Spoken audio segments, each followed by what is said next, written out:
Chanakya international academy உங்களுக்குள் இருக்கும் தலைவரை வெளிக்கொண்டு வரும் பியூர் பாலிடிக்ஸ் பயிற்சி பட்டறை. நேரடி மற்றும் இணைய வழி. கான்டாக்ட் 7338824242. கரூர்ல இன்னைக்கு 41 பேர் இறந்து போயிட்டாங்க. கணவனை இழந்த ஒரு பெண் 10 வயது சிறுவனை கூட்டிட்டு அந்த கூட்டத்துக்கு போறான். யாருக்காக உயிர் வாழ்ந்து கொண்டிருக்கிறார் அந்த பெண்? அந்த 10 வயது சிறுவனுக்காக உயிர் வாழ்ந்து கொண்டிருக்கிற ஒரு பெண். தன் கண்டு முன்னாலேயே 10 வயது சிறுவன் சாகிறான். யார் காரணம்? கரூரில் இருக்கிற செந்தில் பாலாஜி காரணம். இது மக்களுக்கு தெரியாதா?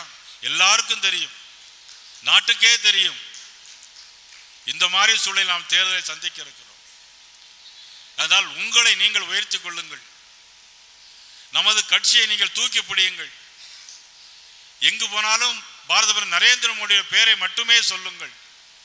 அவர் பெயரை சொன்னாலே மக்கள் ஏற்றுக்கொள்கிறார்கள், விருப்பப்படுகிறார்கள், வர வேண்டும் என்கின்றார்கள். அவர்களுடைய ஆட்சி தமிழகத்தில் வருவதற்கு உங்கள் ஒவ்வொருடைய பங்கும் அதில் இருக்க வேண்டும். உங்கள் அனைவருக்கும் ஒரு மகிழ்ச்சியான செய்தி. உங்கள் அனைவருக்கும் ஒரு மகிழ்ச்சியான செய்தி என்னவா இருக்கும் சொல்ல முடியுங்க? பார்க்கலாம். யாராவது சொல்ல முடியுமா?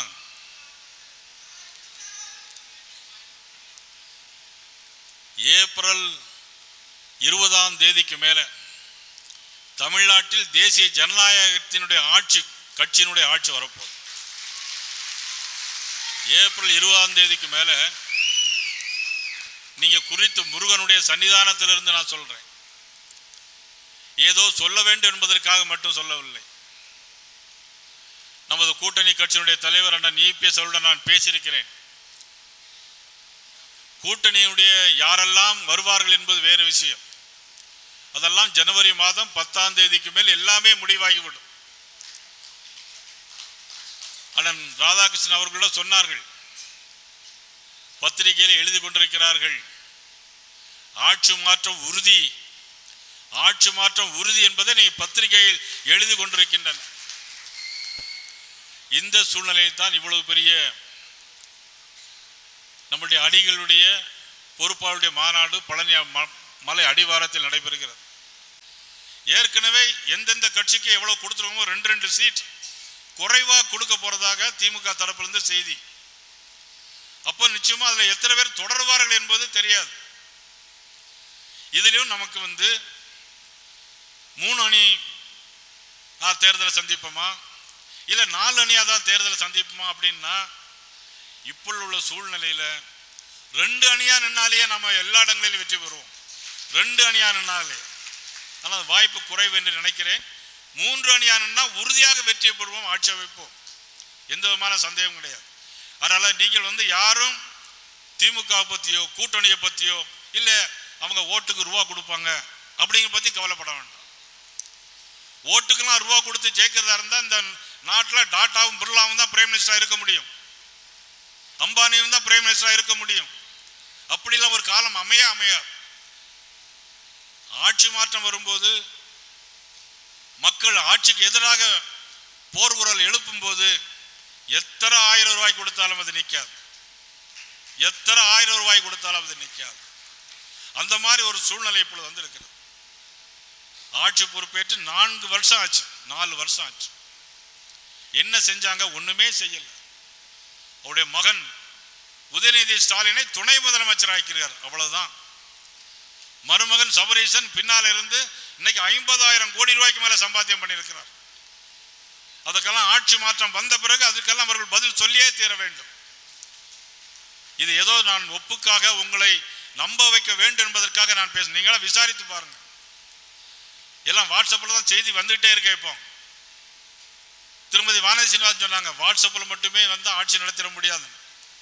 சூர்யாவுக்கு இன்னொன்னு, வாட்ஸ்அப்ல எந்த செய்தியும் போடாதீங்க. நீங்க இனிமேல் எல்லாத்தையும் நேரில் போய் பேசுங்க. எல்லாரையும் நேரில் போய் பேசினாதான் சில விஷயங்கள் தெரியும். அதனால எதுவும் தலைவரை இதை பார்த்துக்கிடுங்க அப்படின்னு வாட்ஸ்அப்ல போட்டீங்கன்னா திமுககாரன் எடுத்து திருப்பி அதை உங்களுக்கு அனுப்புவான், இல்லைன்னா ஜூனியர் உடனுக்கு அனுப்புவான். அதனால் உங்களுக்கும் சேர்த்து, சூர்யாவுக்கு இல்லை உங்களுக்கு எல்லாரும் சேர்த்து சில செய்திகளை நீங்கள் என்ன பண்ணணும்னா, நீங்கள் வாட்ஸ்அப்பில் எதுவும் போடாதீங்க. அது மாதிரி யாரையும் தரக்குறைவாக வாட்ஸ்அப்பில் போட்டு விடாதீங்க. அது திமுகவாக இருந்தாலும் சரி, எந்த கட்சி எதிர்கட்சியாக இருந்தாலும் சரி, அவர்களை பற்றி தகுந்த முறையில் நமது விளம்பரத்தை காட்ட வேண்டுமே தவிர யாரையும் தரக்குறைவான முறையில் பேசவோ வாட்ஸ்அப்பில் போடவோ வேண்டாம் என்பதுதான் என்னுடைய கருத்து. நீங்கள் அதை ஏற்றுக்கொள்வீர்கள் என்று நான் நினைக்கிறேன். ஆக அந்த வகையில் நாளைய தினம் நமது ஒரு சுற்றுப்பயணம் ஆரம்பிக்க இருக்கிறோம். எந்த கால சூழ்நிலை ஆரம்பிக்க இருக்கிறோம்? இந்த ஆட்சி மிகப்பெரிய வெறுப்பை சம்பாதிக்கிற சூழ்நிலை. கள்ளக்குறிச்சியில் 65 பேர் கள்ள சாராயம் குடி திறந்தார்கள். 10 லட்சம் ரூபாய் கொடுக்கார். சாராயம் குடிச்சு திறந்தா 10 லட்சம் பேர் முதலமைச்சர் கொடுக்காங்க. ஆனா யாராவது ஆக்சிடென்ட்ல இறந்து போயிட்டா 2 லட்சம் 3 லட்சம் கொடுக்காங்க. அப்ப இந்த ஆட்சி என்ன ஆட்சி இது? சாராயம் குடிக்கனுக்கு 10 லட்சம் ரூபாய் கொடுக்குறாங்க, சாதாரணமா இறந்து போயிட்டா 2 லட்சம் கொடுக்காங்க.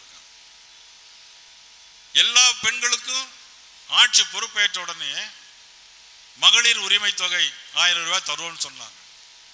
இதுவரையிலும் அத பாராளுமன்ற தேர்தல் வந்த போது கொடுத்தார்கள், 2 வருஷம் கழிச்சு. நேற்று முன்தினம் உதயநிதி ஸ்டாலின் சொல்லியிருக்காரு, விடுபட்ட பேருக்கு நாங்கள் வெகு விரைவில் கொடுப்போம்னார். வெகு விரைவில் எங்கிருந்து கொடுக்க முடியும்? வெகு விரைவில் தேர்தல் வந்துடும். தேர்தல் ஆட்சி மாற்றம் வந்துடும். ஆட்சி மாற்றம் வந்தா அந்த தொகையை நம்ம தான் கொடுக்க போறோமே பொதுமக்களுக்கு, தவிர இவர் ஒன்றும் கொடுக்க முடியாத வாய்ப்பை பொதுமக்கள் அவர்கள் தரமாட்டாங்க. இன்றிலிருந்து நீங்கள் புறப்பட்டு இந்த மண்டபத்திலிருந்து நீங்க வீட்டுக்கு செல்லுகிற நேரத்தில் நாம் என்ன செய்ய வேண்டும்? இந்த கட்சிக்கு வருகிற தேர்தலில் நாம் என்ன பங்காற்ற வேண்டும் என்கின்ற உணர்வோடு, உங்களுடைய உணர்வுகளோடு இந்த செல்ல வேண்டும் என்று அன்போடு இந்த நேரத்தில் நான் உங்களை எல்லாம் கேட்டுக்கொண்டு, நாளை நடைபெறுகிற இந்த யாத்திரை சுற்றுப்பயணத்தில் உங்களுடைய ஒவ்வொரு மாவட்டத்திலும் விவசாயி சார்பாக என்ன பிரச்சனை இருக்கிறது? விவசாயிகளுக்கு 40 லட்சம் பேருக்கு பாரத பிரதமர் நரேந்திர மோடி அவர்கள் ஆண்டு ஒன்றிற்கு 6000 ரூபாய் கொடுத்தார்கள். அந்த அரசு நமக்கு கெட்ட பேர் வர வேண்டும் என்பதற்காக அதை குறைத்து இன்னைக்கு 29 லட்சம் பேரா ஆக்கியிருக்கிறார். இதை ஜி.கே. நாகராஜன் அவர்கள் அவருடைய அணியிலிருந்து எல்லா இடங்களிலும் நாம் சொல்ல வேண்டும். இன்னைக்கு எல்லா இடங்களுக்கும் வீடு கட்டி கொடுக்கிறார். பாரத பிரதமர் நரேந்திர மோடி அவருடைய பெயரில் வீடு கட்டி கொடுக்கிறோம். ஆயுஷ்மான் பாரத் திட்டங்கள், இந்த திட்டங்கள் எல்லாம் சொல்லுங்கள். நாகராஜன் கூட கேட்டிருக்கிறார்கள், நீங்கள் சுற்றுப்பயணம் போகும்போது எல்லா அணிகளுக்கும் எங்களுக்கு என்ன பொறுப்பு சொல்லுங்கள், எங்களை பொறுப்பாக நியமுங்கள், நாங்கள் இன்னும் அதிகமாக வந்து அந்த பிரச்சார கூட்டத்திலே கலந்து கொள்கிறோம் என்று சொல்லியிருக்கிறார்கள். ஆக நாளைக்கு மதுரைக்கு அனைவரும் வந்து, முதல் கூட்டமாக இருக்கின்ற காரணத்தினால் அனைவரும் வந்து நமது சுற்றுப்பயணத்தை ஆரம்பிக்க வேண்டும். ஜே.பி. நட்டா அவர்கள் வருவதாக இருந்தது. பீகாரிலே தேர்தல் அறிவித்ததன் விளைவாக அவர்கள் வர முடியவில்லை. பிறகு மாண்புமிகு நிதியமைச்சர்கள் வருவதாக இருந்தது. தேர்தல் காரணமாக அவர்களும் வர முடியவில்லை. ஆக நாம் எல்லோரும் சேர்ந்துதான், அதிமுகவுடைய முன்னாள் அமைச்சர்கள் வருகிறார்கள், மதிப்புக்குரிய ஜி.கே. வாசன் வருகிறார்கள், மற்றும் நமது தோழமை கட்சியினுடைய அண்ணன் ஏ.சி. சண்முகம் அவர்கள் பாரிவேந்தர் கட்சியை சேர்ந்து வருகிறார்கள். நமது திருமாறன் தேவர் ஃபிளாக் ஃபார்வர்ட் ஃபிளாக் கட்சியினுடைய திருமாறன் அவர்கள் வருகிறார்கள். ஆக எல்லோரும் ஒன்று சேர்ந்து நிச்சயமாக ஒரு மாபெரும் வெற்றியை தமிழகத்திற்கு பெற்றுத்தர, தமிழரின் பயணத்திற்கு ஆதரவு தர வேண்டும் என்று கேட்டு வாய்ப்புக்கு நன்றி கூறி விடைபெறுகிறேன். நன்றி, வணக்கம்.